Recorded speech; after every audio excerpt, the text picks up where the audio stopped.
Hola, ¿cómo están? Vamos ahora ya al tema 10, que es evaluación auténtica, la retroalimentación y el entorno favorable para aplicarlo. ¿Qué es la evaluación auténtica? Son las técnicas, instrumentos y actividades donde el estudiante tiene que demostrar su aprendizaje, las cuales deben estar claramente aplicadas a situaciones, actividades y contenidos reales del aprendizaje. Se enfoca a la práctica o aplicación real de los conocimientos.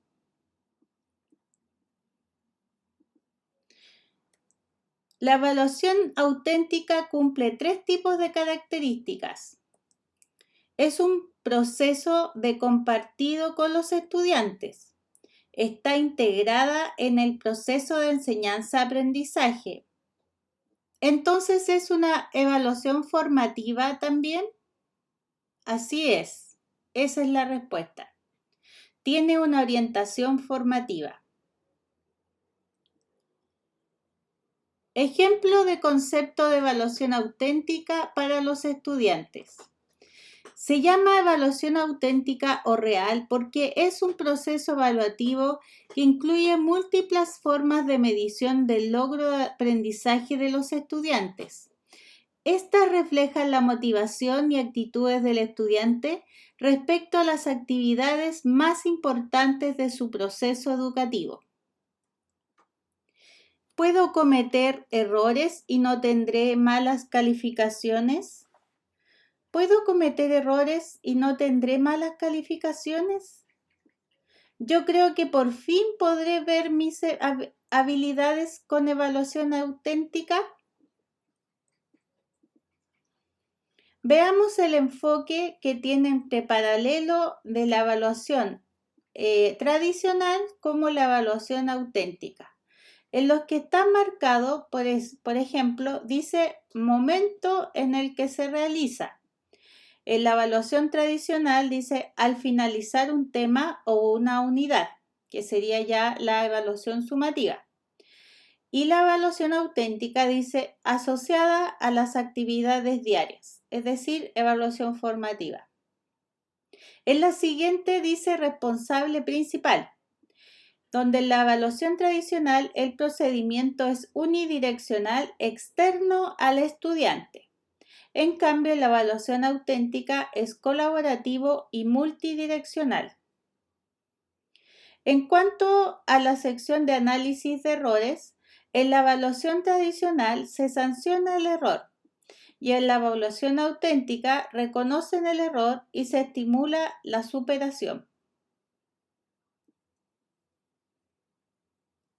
Collins en 1995 dice que es un proceso colaborativo y multidireccional en el cual los alumnos o alumnas se autoevalúan, son evaluados por sus pares y por el profesor y este a su vez aprende con sus alumnos. Condiciones y supuestos de una evaluación auténtica. Se enfoca en los intereses, creatividad, conocimiento y los ritmos de aprendizaje que necesitan para llegar al logro del objetivo. Es decir, la autenticidad es que se da más importancia al proceso que al mismo tiempo beneficia al producto final. Tenemos primero la evaluación auténtica, que recoge los conocimientos previos del alumno, que también toma en cuenta los ritmos de aprendizaje, que también le da espacio para pensamiento divergente o creatividad. Y esto a su vez hace que haya motivación intrínseca del estudiante hacia el aprendizaje.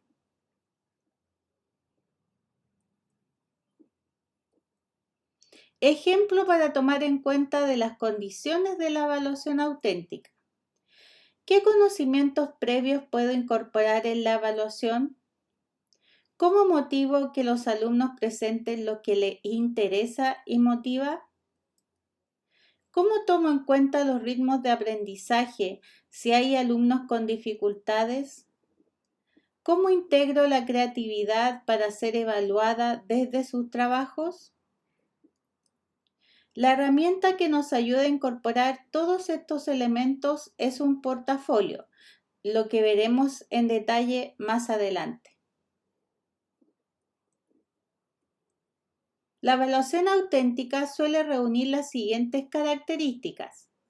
Utiliza múltiples técnicas e instrumentos para evaluar diferentes capacidades y competencias en contextos lo más reales posibles.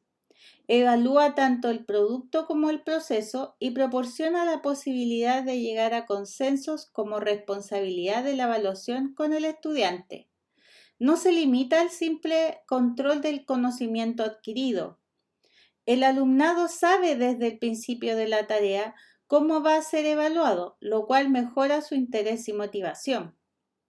Se utiliza de forma regular y sistemática como evaluación formativa en el proceso de enseñanza-aprendizaje. La evaluación auténtica requiere emplear más tiempo para planificarla y aplicarla.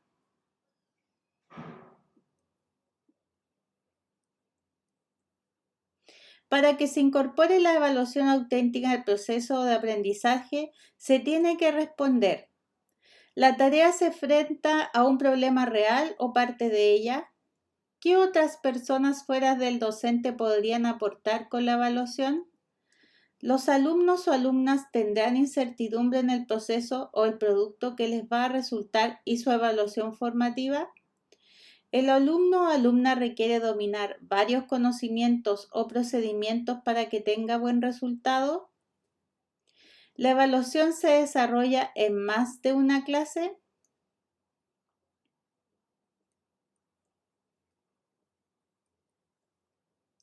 Características del desempeño en una evaluación auténtica. Una de las características es que hay una construcción de una respuesta, es decir, el estudiante construye la respuesta basándose en sus experiencias de aprendizaje personales en relación a una tarea. También se dan las habilidades intelectuales de orden superior. Se construyen respuestas para preguntas abiertas, para hacer uso de análisis, síntesis y de evaluación desde la taxonomía de Bloom. Existe autenticidad. Las tareas tienen un verdadero significado, presentan retos e involucran actividades que reflejan buena instrucción. Y también está la integración, donde las tareas requieren una integración de destrezas como lenguaje con otras del currículo en competencias y contenido que estén abiertos a la evaluación, sin necesariamente calificación. También tenemos el proceso y el producto. Se evalúan los procedimientos y las estrategias que se emplearon para explorar soluciones múltiples a problemas complejos. Hay profundidad en lugar de cantidad. Es decir, las evaluaciones sobre el desempeño se construyen a lo largo del tiempo del periodo escolar que reflejan crecimiento y profundidad en el dominio de estrategias para resolver problemas. Y así, esas destrezas se transferirán a la solución de otros problemas.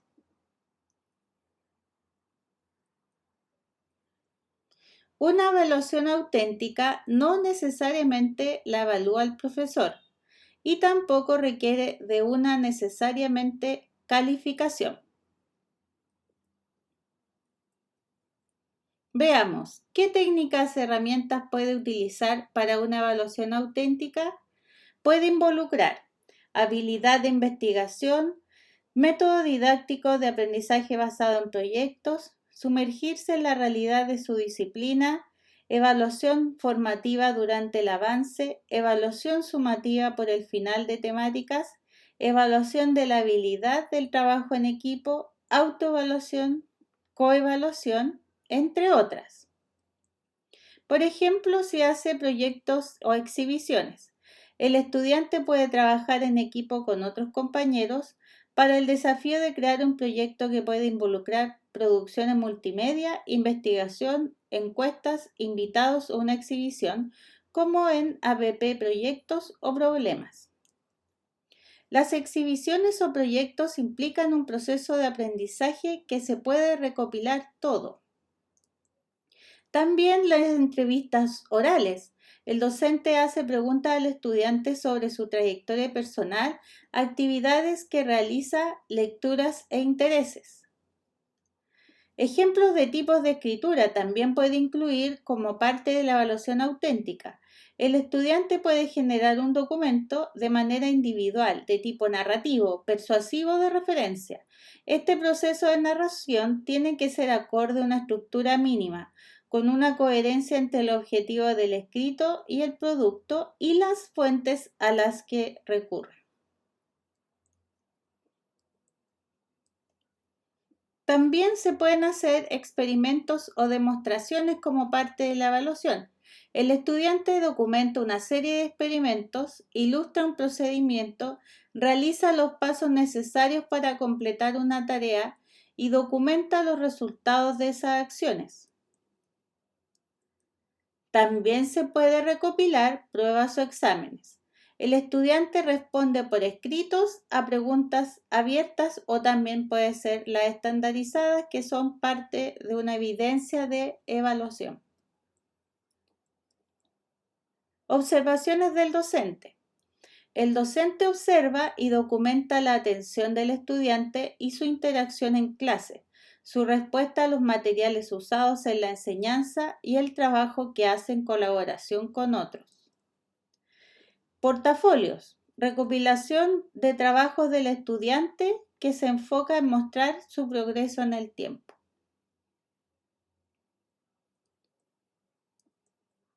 ¿Y cómo prepararse para una evaluación según la neuroeducación? ¿Cómo afecta el estrés a su cerebro? El estrés en realidad tiene una función evolutiva importante.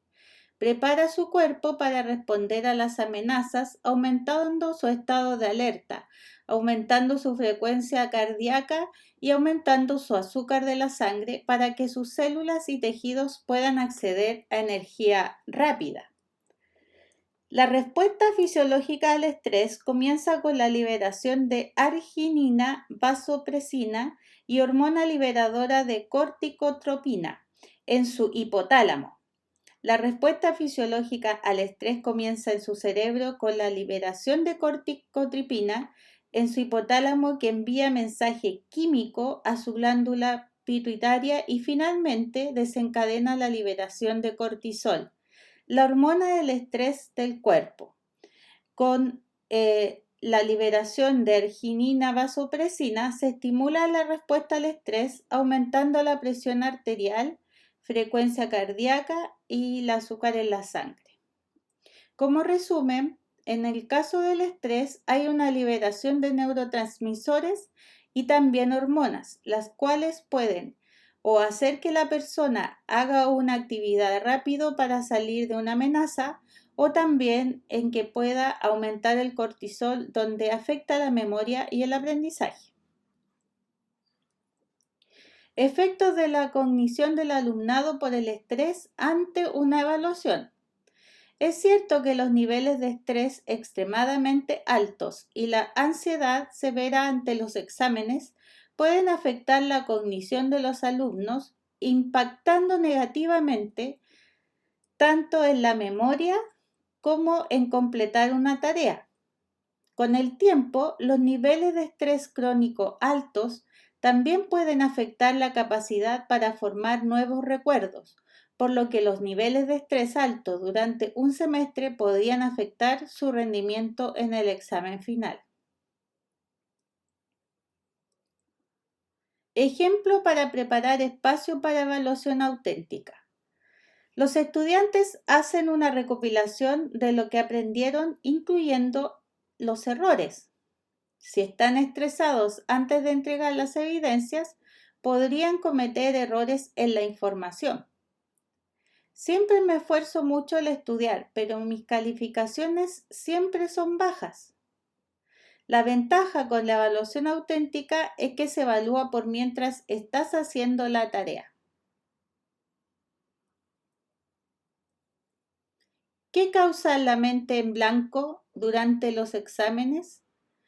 Para comprender lo que sucede durante una mente en blanco, hay tres regiones cerebrales con las que debemos familiarizarnos. El primero es el hipotálamo. Tiene conexiones con el sistema endocrínico, responsable del tipo y cantidad de hormonas que fluyen por todo el cuerpo, como puente entre sus emociones y sus sensaciones físicas. El segundo es el hipocampo, que juega un papel importante en el aprendizaje como en la recuperación de la memoria. Y tercero es la corteza prefrontal, la parte racional del cerebro, que tiene el control que en gran parte son mediadas aquí, como la memoria de trabajo, el control de impulsos, la decisión de hacer, etc. La mente en blanco, esas se relacionan con el estrés y cómo estas tres zonas también están dando una respuesta que no facilita el aprendizaje.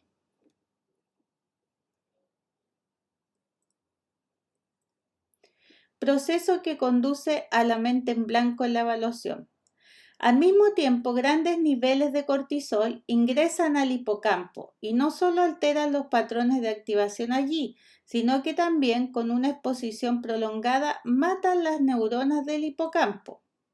En resumen, cuando un examen se interpreta como una amenaza y se desencadena una respuesta al estrés, la memoria de trabajo se borra, los mecanismos de recuerdo se interrumpen y la cognición está cargada de emociones impulsadas por el hipotálamo y otras regiones subcorticales. El ciclo de síntomas ante el estrés en una evaluación. Primero tenemos que hay unos síntomas físicos, también cognitivos, también el estrés ante lo emocional y eso se verifica después en lo conductual.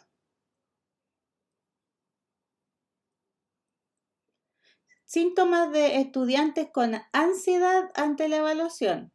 La ansiedad ante los exámenes puede causar problemas en los estudiantes, aunque cada persona experimenta diferentes síntomas. Físico, dolores de cabeza, náuseas o diarrea, cambios de temperatura corporal, sudoración excesiva, dificultad para respirar, mareos o desmayos, latidos cardíacos rápidos y o sequedad de boca. En cuanto a lo emocional, sentimientos de miedo, decepción, ira, depresión, llanto o risa incontrolables, impotencia. En cuanto a lo conductual, inquietud, ritmo, abuso de sustancias y evitación. Entonces, puede usted observar algunos de estos síntomas en los alumnos antes de un examen o una evaluación importante. Del cognitivo, que se referiría a quedarse en blanco, es la dificultad para concentrarse, hay pensamiento negativo, hay pavor, compararse con los demás, dificultad para organizar sus conocimientos. El pensamiento realista para la ansiedad es la prueba. Primero, hay que prestar atención al diálogo interno. Por ejemplo, la situación es una prueba de matemática en clase. El pensamiento 1 puede ser, he estudiado y lo pasaré. Y otro pensamiento puede ser, voy a fallar. En el pensamiento que ha sido positivo, el sentimiento es calma. Y en el pensamiento negativo, el sentimiento se reduce a miedo y la ansiedad. Por eso el paso 2, identificar los pensamientos que conducen a sentimientos de ansiedad. Y 3, desafiar el pensamiento ansioso. Ejemplo, ¿qué estoy pensando ahora mismo? ¿Qué me hace sentir ansioso? ¿Qué me preocupa que suceda? ¿Qué es lo malo que espero que pase?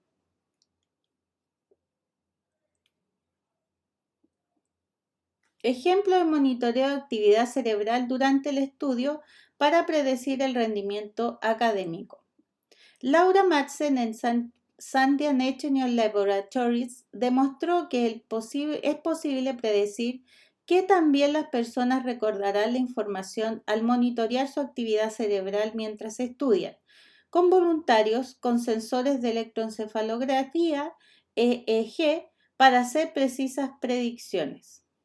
Mencionó: si alguien estuviera aprendiendo material nuevo y estuviera grabando en electroencefalograma, podría decirle: vas a olvidar esto, deberías estudiarlo de nuevo, o decirle: estás bien, lo tienes y pasa a lo siguiente.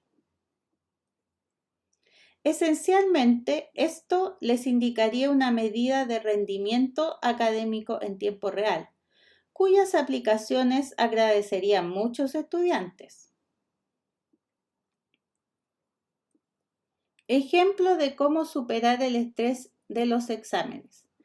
Hay formas de calmarse durante una evaluación y mantener el estrés en un nivel manejable para que puedan tener éxito los alumnos. Leer todas las instrucciones y comenzar a responder las preguntas que sabe de memoria primero. Se asegura que no olvidó todo el material que estudió, y los detalles en preguntas posteriores pueden indicar respuestas en otras partes de la evaluación. Dar una caminata rápida o practicar yoga antes del examen también le da a la mente la oportunidad de relajarse. Y dormir bien la noche anterior a una evaluación da al cerebro la oportunidad de descansar y repararse.